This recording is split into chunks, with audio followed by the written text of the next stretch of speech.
La forêt paraissait retenir sa respiration, comme si le monde entier avait décidé d'écouter en silence. Une brume froide s'étirait sur le sol, et la respiration d'elle formait nuages pâles qui disparaissaient avant d'atteindre les branches. Le vent n'avait pas bougé depuis des heures, et pourtant une tension sourde vibrait sous l'écorce des arbres. Ses cheveux blancs tombaient en mèches désordonnées sur ses épaules, comme un signal, comme une bannière que la lune reconnaissait. Ses yeux étaient d'un gris dur qui voyait les lignes cachées de la douleur, et la marque fine en forme d'anneau clair autour de sa nuque indiquait aux rares qui savaient lire que sa vie n'appartenait pas tout entière à elle. Elle marchait depuis des lunes, une guérisseuse errante qui rendait des soins pour quelques pièces et des sourires volés en échange d'un toit, préférant les regards des oiseaux à ceux des hommes depuis qu'une trahison avait fait d'elle une étrangère à sa propre tribu. Son passé était une suite de chemins fermés, d'enseignements nocturnes appris auprès d'un maître mort trop tôt, d'un amour perdu qui n'avait laissé qu'une cicatrice et d'un secret trop lourd pour être porté par deux mains seules. Elle avait juré de ne plus tisser d'attaches, de ne plus laisser un cœur humain compter sur le sien, parce que perdre à nouveau signifierait se perdre elle-même.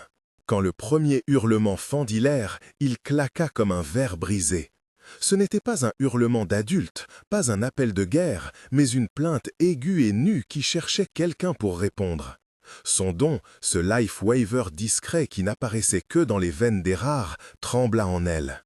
L'instinct la tira vers la clairière où le bruit venait de mourir. Là, entre la mousse et la neige retenue comme un secret, un petit corps blanc se recroquevillait, la fourrure tachée de sang, les yeux larges et trop jeunes pour comprendre la peur. Trois silhouettes de rogues se penchaient sur lui, leurs visages avares d'humanité, leurs rires coupés de l'ombre. Son cœur se ferma et se rouvrit dans une impulsion nette. Elle pouvait fuir, les Pâques punissaient ceux qui s'exposaient. Elle pouvait laisser la vie suivre son cours cruel.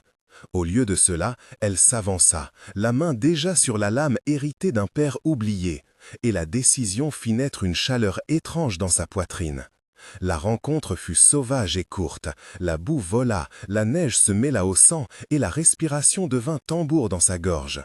Elle se jeta entre le petit et l'un des assaillants sans calcul, poussée par quelque chose de plus ancien que la prudence. Les coups vinrent comme des tempêtes, implacables, et elle sentit les côtes crier. Mais il y eut aussi des réponses qu'aucune lame ne pouvait trancher. Quand sa main posa le contact pour arrêter l'hémorragie du fillotet, le life waver se déclencha sans préavis. Une lumière froide et vive coula entre eux, fine comme un fil de neige, mais lourde d'une ancienne promesse. Son énergie se trouva tissée avec celle de l'agneau canin, et quelque chose de plus grand se réveilla dans la forêt. Les rogues hurlèrent et reculèrent, surpris, et elle sut que son acte venait de sculpter une trace qu'on ne pourrait effacer. La douleur qui la traversa alors n'était pas seulement physique, elle était le prix du don. Un essoufflement profond, des éclairs brûlants sous la peau, une sensation de vide qui aspirait un morceau d'elle à chaque respiration. Elle tomba alors que les silences retombaient comme une couverture humide. Le hurlement qui s'éleva ensuite n'appartenait plus qu'à eux. L'enfant blanc, frêle, leva la tête et poussa un petit cri qui parcourut la forêt jusqu'à la frontière et au-delà. Ce son attira des oreilles plus puissantes et deux silhouettes surgirent des ombres avec une régularité d'horlogerie. L'une était un homme dont la présence chassait le froid, la stature d'un alpha ancien nommé Kaelan, le roi alpha de la frontière nord. L'autre était Kyle, chef des gardes royaux, qui n'avait pas l'habitude d'entendre l'urgence sans ordre. Ils arrivaient avec une suite modeste. Vera, une guérisseuse du palais au regard de braise, Soren, un chasseur aux mains rugueuses, Maëla, une apprentie curieuse, Orin, capitaine des sentinelles, Adrien, conseiller du roi, et Brun, le vieux healer qui tenait des parchemins d'anciennes méthodes. Chacun d'eux porta dans le regard une question et un calcul. Quand Kaelan vit la blancheur du petit et la pâleur de la femme au sol, il ne parla pas d'abord. Son regard fit comme un halo autour d'eux. « Qui es-tu » demanda Kaelan finalement, sa voix lourde mais ne voulant pas blesser inutilement. Elle recula un peu, embarrassée par son propre sang et sa honte ancienne. « Je suis Aen, dit-elle, la parole râpeuse. Je suis guérisseuse, je m'appelle Aen. » Comment ce petit est-il arrivé ici demanda Kyle, plus sec, observant la plaie ouverte du filleul. Des rogues l'ont abandonné, répondit-elle, je les ai trouvés. Tu as utilisé Lifeweaver, dit Vera, fronçant les sourcils en reconnaissant la lueur qui restait fragile sur la peau d'Aen. Si c'est vrai, murmura Brun, cela change la nature de ce que nous avons devant nous. Explique, dit Kaelan, l'ombre d'une blessure traversant son expression. Les yeux d'Aen se fermèrent un instant alors que la mémoire du prix la secouait encore. Elle raconta d'une voix courte comment l'énergie l'avait quittée en vagues, laissant des brûlures, comptant la sensation de perdre quelque chose qu'elle n'avait jamais su vraiment posséder. Chacun écouta, les mots tombant comme des pierres dans un trou profond. Si le Lifeweaver a résonné avec lui, dit Adrien, il y a une chance que ce soit un héritier d'une lignée blanche. Un héritier, répéta Maëla, incrédule, mais nous pensions tous que la lignée s'était effacée. Orin serra la mâchoire, les rogues ciblent rarement les rogues. Héritier par hasard. Kylan s'approcha et posa la main sur le petit, la chaleur de sa paume rassurante. Il y a une marque, dit-il, presque pour lui-même, et mon cœur l'entend. Le silence qui suivit semblait mesurer des années. Aen sentit malgré tout une étrange révérence. Le Might Bond respirait autour d'eux comme une promesse en filigrane. Elle n'avait jamais voulu de liant, jamais voulu que sa vie se mêle à celle d'un autre de façon irrévocable. Et pourtant quelque chose, subtil et écrasant, s'éveillait. La décision du roi fut à la fois politique et moralisatrice. Il ordonna que le petit soit emmené au palais pour soigner correctement ses blessures et pour déchiffrer la nature exacte du lien. Il prit Aen avec lui non pas comme prisonnière, mais comme responsable de son rétablissement. Une position qui la liait au palais d'une manière nouvelle. « Tu seras gardé, protégé et surveillé, » dit Kylan, « et tu nous diras tout ce que tu sais du Lifeweaver. » Elle acquiesça, le goût du métal encore sur sa langue, consciente que protéger l'enfant la placerait au cœur d'une cour qui ne pardonnait pas la faiblesse. Finn, car c'était le nom du jeune, fut porté, tiède et frémissant, sous la cape aux broderies du roi. Dans le silence du départ, il y eut une sensation de bascule. Un choix forcé par la nécessité avait dressé une route où Aen ne pouvait plus revenir en arrière. La salle d'infirmerie du palais sentait l'huile et les herbes séchées. Les murs étaient tapissés de parchemins et sous la lumière tranchante de lampes d'huile, la blancheur du pelage se distinguait comme un éclat sacré. Le guérisseur du palais, dont Bryn et Vera, travaillèrent avec des gestes précis et des murmures rituels. La pièce vibrait des odeurs d'onguin et du léger goût métallique dans l'air. Aen se trouva assise dans un coin, les mains encore hantées par la mémoire du sacrifice. Il y eut des questions nombreuses et des regards qui mesuraient ce que son corps avait donné. « Pourquoi as-tu laissé ton corps payer comme ça ?» demanda Vera, douce mais incisive. « Parce que je n'ai pas su faire autrement », répondit Aen, et sa voix trahit un mélange de fierté cassée et de peur. « Si le Lifeweaver te marque ainsi, le coup peut être réel, dit Bryn. Il y aura des jours où tu n'auras rien à donner, mais tu devras quand même être entière pour lui. » Les jours vinrent avec des habitudes nouvelles. Finn, petit et fragile, s'accrochait à Aen comme une ancre. Dans les couloirs du palais, on chuchotait son nom. On parlait de l'enfant blanc, de la réapparition d'une lignée, et peu à peu, des alliances se dessinèrent. Kyle vint souvent la voir, non seulement en tant que chef des gardes, mais comme un homme qui respectait la résolution d'une âme blessée. « Tu aurais pu partir, » dit-il une fois, alors qu'ils montaient la garde ensemble près des jardins noyés de givre. « J'aurais dû, » répondit-elle, caressant la patte du petit. « Mais il y avait quelque chose dans son hurlement que je ne pouvais ignorer. »« Maintenant tu fais partie de notre monde, » dit-il. Et dans son regard, il y avait une acceptation qui réchauffait comme un feu. Les leçons commencèrent. Aen reprit contact avec son pouvoir, apprit à doser la libération du Lifeweaver, à mesurer le prix, à lire les signes. Soren lui montra comment écouter le silence entre les pas d'un intrus. Maëla travailla sans relâche à cataloguer des remèdes, et Adrien déterra des anciens ledgers qui parlaient d'un rituel lunaire lié au Mat Bond. Parfois, quand la pleine lune se levait, Aen se tenait au balcon, la neige éclairée comme un plâtre blanc, et elle sentait le halo du monde ancien autour d'eux. Le bond entre elle et Finn devint tangible, des rêves partagés, des peurs transmises en frissons, et des moments où l'enfant trouvait sa paume sans ouvrir les yeux. Mais avec ces petites joies virent aussi les menaces. Des rogues rôdaient encore près des frontières, et un soir, la garde rapporta des marques de griffes récentes sur le chemin qui menait au palais.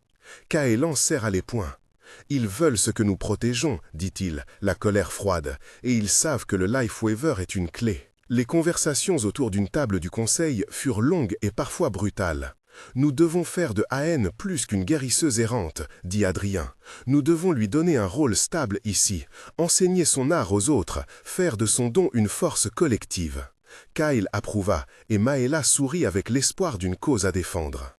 Les moments de tension se multiplièrent, et chacun fut étiré en longues minutes où le souffle comptait plus que les mots. La première attaque organisée arriva un soir de pluie noircie. 2 groupes de rogues attaquèrent les sentinelles à la lisière, détournant l'attention pour permettre à un petit groupe de pénétrer jusqu'au jardin. La lutte fut brève et cruelle. Les sens s'aiguisèrent, le goût du fer, l'odeur de peau mouillée, le bruit sec des os, l'éclat de la lame, la neige qui fondait. Aen reçut l'ordre de rester à l'intérieur, de protéger Finn, mais son corps se révolta. Le Lifewaver grondait en elle comme un tambour ancien. Elle se précipita hors de la fausse sécurité et se trouva au milieu de l'assaut, respirant le feu et le métal. Ses mains posèrent sur les belligérants et le don se déploya, tissant douleur et guérison en un motif étrange. Les villageois regardèrent avec une peur mêlée d'adoration. Après la bataille, elle s'effondra, les yeux cernés, le prix payé en nuits sans sommeil, en morceaux de santé qu'elle devait rendre. Ce fut un moment qui pesa lourd et qui força des choix.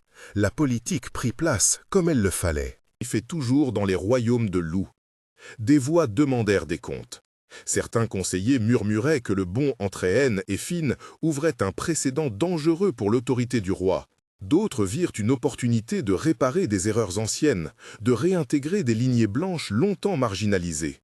Caëlan choisit la voie des gestes publics. Sous la pleine lune, il fit annoncer une cérémonie de reconnaissance. Il déclara à la cour que Finn serait élevée dans le palais sous protection royale, et qu'Aen serait nommée guérisseuse du palais avec un accès officiel aux archives ancestraux. Le mot « Mightband » fut prononcé avec prudence, Mightband murmuré, comme une réalité qui devait être abordée avec sérieux. Elle accepta contre sa volonté, parce que protéger l'enfant nécessitait de s'engager au-delà de la solitude à laquelle elle s'était habituée. La formation du don fut lente et rythmée par de petites victoires. Elle apprit à drainer ce qu'il fallait sans être vidée, à canaliser la lumière froide du Lifewaver en filigrane de soins. Finn, qui s'appelait maintenant ainsi par décret du roi, grandit avec une curiosité qui éclatait en rires francs dans les couloirs. Il avait des moments de frayeur, des crises de fièvre où sa peau brillait comme du marbre sous la lune. Et Aen se trouvait à la croisée des chemins. Mère de fait, mentor obligé, et âme souvent trop fatiguée pour prétendre au repos. Kyle devint un appui concret, un protecteur taciturne qui apportait parfois des soupes épaisses et des nouvelles de l'extérieur. Vera partagea des secrets d'Ongan. Soren la prit en chasse plusieurs fois pour lui apprendre la patience. Adrien consulta les vieux ledgers pour des rituels d'attachement. Orin s'assura que la garde royale comprenne la nouvelle hiérarchie. Maëla fut une compagne qui riait des peurs, et Brin, toujours, lui chuchotait des contes qui l'éclairaient sur le prix et la grandeur d'un don. Chaque moment de tension centrale reçut soin et densité. Lors d'une confrontation où un traître du palais tenta de vendre des informations aux rogues, la peur fut aiguisée et le cœur du palais battit comme une cloche prête à se rompre. Aen se tenait devant le traître, les mains en arrière, et le Lifewaver grimpa comme un feu glacé dans ses veines. 2 gardes la soutinrent, Kyle et Orin, tandis que Caëlan observait. Les mots fusèrent, les accusations pleuvaient, et le traître cracha des vérités qui blessèrent. Mais quand la lame d'un assaillant frôla Finn, ce fut l'interruption de tout le reste. Aen se jeta et libéra le don entière, non mesuré cette fois, et la lumière qui sortit d'elle coupa le souffle de tous. Le prix fut lourd, et la guérisseuse s'évanouit à l'issue de la journée. Ces 150 secondes de lutte laissèrent des traces sur les corps et dans les esprits. Et encore après des semaines, on parlait de la femme aux cheveux de neige qui n'avait pas hésité à briser ce qu'il restait d'elle pour sauver un héritier. Avec la guérison virent des révélations. Finn n'était pas un simple descendant. Il portait dans son sang des gestes et des souvenirs qui semblaient parler de pactes anciens. Le Mateband se précisa et, contre toute attente, prit des formes qui ne lièrent pas seulement 2 individus, mais une communauté. Le roi Kellan institua des réformes. Des healers furent formés sous la direction d'Aen. Les archives des ledgers furent ouvertes aux apprentis, et des tours de garde supplémentaires furent installées sur la frontière. Les rogues se trouvèrent progressivement mis à l'écart face à une force centralisée qui connaissait désormais le prix du Life Waver et la fragilité d'un enfant blanc. Socialement, la présence d'une guérisseuse marquée et d'un héritier reconfigura le regard des villages voisins. Les familles blanches, jusque-là cachées, se montrèrent parfois, timidement, pour témoigner. Certains refusèrent le changement, d'autres vinrent chercher des soins que Aen avait appris à donner sans compter. Le temps affina les liens. Un hiver après, le palais organisa la cérémonie publique sous la pleine lune. Des Pâques du Nord aux enseignes pâles arrivèrent, et même des représentants d'anciennes familles blanches prirent place. La cérémonie ne célébrait pas un mariage au sens romantique, mais la reconnaissance d'un lien marqué, la promesse qu'un mate ne restait pas seul. On chanta des chansons anciennes, on récita des ledgers et Bryn plaça sur Aen un collier ancien, un symbole de sa nouvelle place. Elle se tenait au centre, le regard dirigé autant vers Finn que vers la lune. Il y eut des larmes, des murmures et un sentiment partagé que quelque chose d'ancien avait été réparé. Le palais, auparavant réservé aux lignées de pouvoir traditionnelles, ouvrit des portes et accepta l'idée que la valeur ne se mesurait plus strictement par sang, mais par choix et par sacrifice. Les mois suivants furent consacrés à la consolidation et à l'enseignement. Aen accepta de former une cohorte de jeunes guérisseurs dont Maela prit la tête pour les études pratiques. Kaylan coordonna la sécurité. Soren organisa des patrouilles. Adrien rédigea des amendements aux lois du Pacte pour inclure les particularités des dons rares. Orin géra la logistique de protection. Vera supervisait l'infirmerie et Bryn resta l'âme qui couchait les savoirs sur parchemin. Les rogues reculèrent, certains furent exilés, d'autres acceptèrent de se rendre. Socialement, la présence d'un héritier blanc au palais et d'une guérisseuse marquée changea la façon dont les gens voyaient la hiérarchie. Le mot mate bond devint moins dangereux à prononcer et plus souvent associé à des responsabilités publiques. Aen, qui avait commencé en souhaitant disparaître, accepta finalement une place qui lui permit de transmettre son savoir tout en protégeant le filleul qu'elle avait sauvé. Le temps sculpta aussi des victoires plus douces. Aen riait parfois, surprenante et brève, quand Finn envoyait des réponses enfantines à ses leçons. Ils inventèrent des jeux pour renforcer le Life Waver en douceur. Des jeux de souffle sous la pleine lune, des exercices de toucher qui enseignaient la mesure. Kaylan, dans un geste de confiance, confia à Aen des parchemins réservés au commandant. À Ken afin qu'elle les étudie et les reformule. La cour apprit à lui faire place et, petit à petit, elle cessa d'être un fantôme qu'on appelait seulement en cas d'urgence. Son nom circulait désormais en accompagnement de titres officiels. Le voyage vers l'intégration fut ponctué de doutes. Parfois, elle se réveillait au milieu de la nuit, le poids de la dépense ressenti comme une dette à jamais due. Bren, fidèle, la trouvait et posait des herbes pour apaiser. Kyle, qui avait appris à comprendre son silence, restait là sans demander. « Tu ne dois pas tout porter seul, dit-il un soir, et sa voix était la seule qui ne jugeait pas. « Je sais, murmura elle, mais j'oublie parfois que je peux accepter. » Une phrase simple devint un fil qui relia tous les jours moins sombres. Le véritable épilogue se déploya dans les mois qui suivirent, mesuré en saisons et en petites routines. Un mois après la cérémonie, Finn courait dans les allées du palais, libre et un peu trop sûr de lui. Aken enseignait les bases du Life Waver devant une petite assemblée d'apprentis, la voix parfois fragile mais ferme.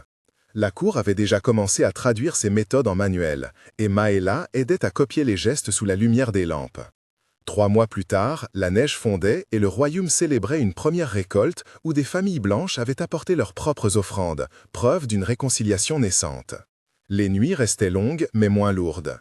Adrien rapporta que plusieurs villages souhaitaient envoyer des apprentis au palais pour apprendre la méthode d'Aken, et Kaylan signa des lettres garantissant protection et bourse pour certains. 6 mois plus tard, la transformation était plus que symbolique. Le palais avait une aile dédiée aux soins dirigée par Aen et Vera et un nouvel ordre de guérisseurs formé en tenue modeste mais digne. Finn, désormais plus robuste, parlait à voix haute de rêves où la lune lui chantait des sacrets, et il montrait aux plus jeunes comment alléger la peur avec une main posée sur la poitrine. Les rogues avaient perdu du terrain, certains réintégrés, d'autres obligés de se disperser. Socialement, la reconnaissance d'une guérisseuse marquée et d'un héritier blanc avait recalibré les attentes. La compassion prit une valeur publique et la notion de famille s'étendit au-delà de la parenté biologique. Dans la clairière où tout avait commencé, la neige revenait en flocons lents. Aen marcha cette fois avec les pas d'une femme présente. Autour d'elle, Finn courait, Maëla riait, Kyle observait avec une main sur la garde de son épée, mais le regard adouci. Kaelan se tenait un peu à l'écart, figure royale mais humain désormais dans son admiration. Bren écrivit la première ligne d'un nouvel ouvrage sur le Lifeweaver. Orin veilla aux portes et Vera préparait une infusion spéciale pour célébrer le retour d'une époque où les dons étaient reconnus et non craints. La cérémonie avait été un début, les réformes un chemin, et la guérisseuse, qui autrefois préférait les arbres aux visages humains, avait trouvé un endroit où ses cicatrices étaient visibles mais respectées. La lune, pleine et haute, se refléta sur la fourrure blanche du jeune et sur la nuque d'Aen, comme un halo qui ne jugeait pas mais bénissait. Elle avait quitté l'ombre pour tenir une place. Sa voix, qui autrefois se taisait pour ne pas déranger, se leva pour enseigner, pour défendre et pour aimer sans condition. Le royaume avait appris à mesurer le prix du don et à en faire une force commune. Ce que la forêt avait offert d'abord en chaos s'était transformé en un pacte de protection durable. Si vous avez été touché par cette histoire, rejoignez ceux qui croient que le sacrifice peut engendrer une famille choisie et que les dons rares méritent d'être enseignés et honorés. Partagez, commentez et souvenez-vous que parfois, sauver un loup peut sauver bien plus qu'une lignée. Elle ne fut plus jamais simple passante dans la neige.